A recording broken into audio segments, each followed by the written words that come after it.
We talk about a historic verdict on a charge rarely brought to trial in the U.S. The leader of the Oath Keepers, Stewart Rhodes, has been found guilty by a Washington, D.C. jury of seditious conspiracy for his role in the January 6th attack on the U.S. Capitol. Rhodes was also one of the 5 Oathkeeper defendants to be convicted of obstructing an official proceeding, which on its own could carry a 20-year prison sentence.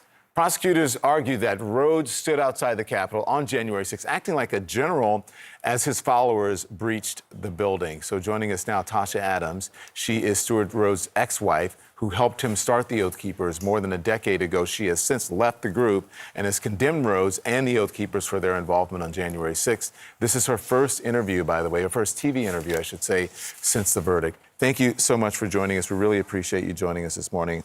How are you doing, Tasha? Oh, thanks for having me. Yeah. Amazing. The best I've done in a long time. What's your reaction to your ex-husband being convicted on these charges, especially the historic one of seditious conspiracy?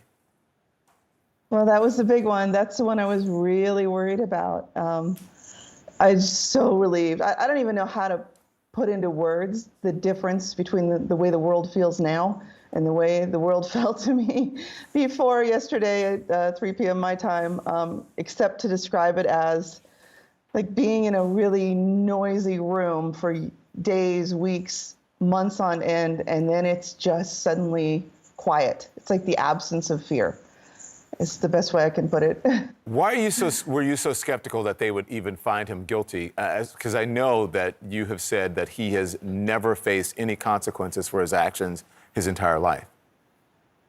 Yeah, he has been able to get away with everything. I mean, I wasn't even able to get a restraining order against him, and I mean, just simple things. He was given 50% custody, which had he been acquitted, he could have showed up here in Montana and just taken my kids, and it seemed to me he seemed all powerful, that there was nothing I could ever do. Even when we finally did get out, I mean, the police told me to go home to him, sent me back home to my husband.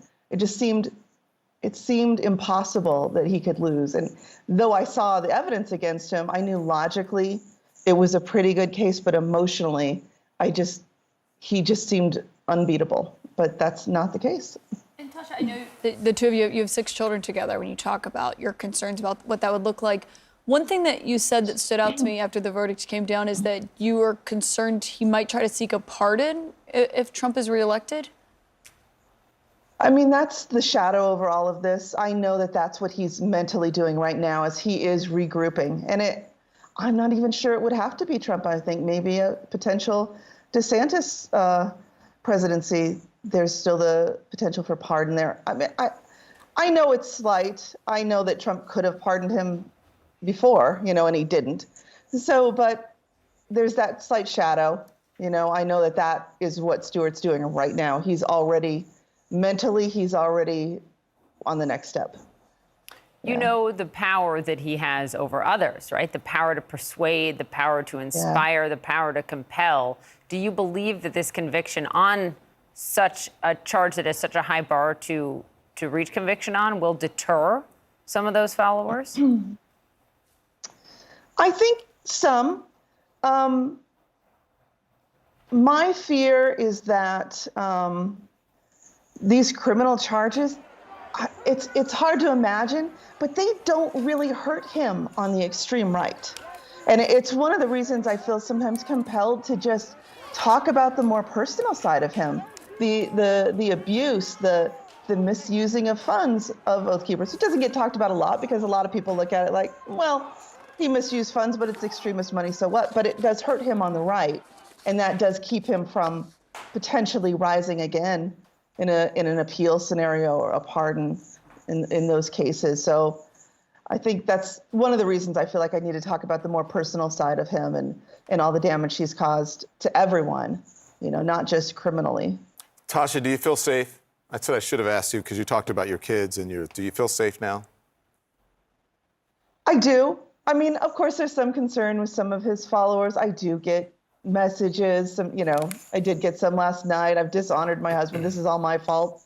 Well, I'm pretty used to everything being my fault, so that didn't faze me too much. The FBI has been great. They check in on me. ask me, double check, is there anything you're not, have you been getting bad messages? Good. And it's really the first time I've been able to breathe easy in years, maybe decades, to tell you the truth. Wow. Tasha, thank you. We're glad that you're safe. And thank you so much for appearing. Thank you. Thank you.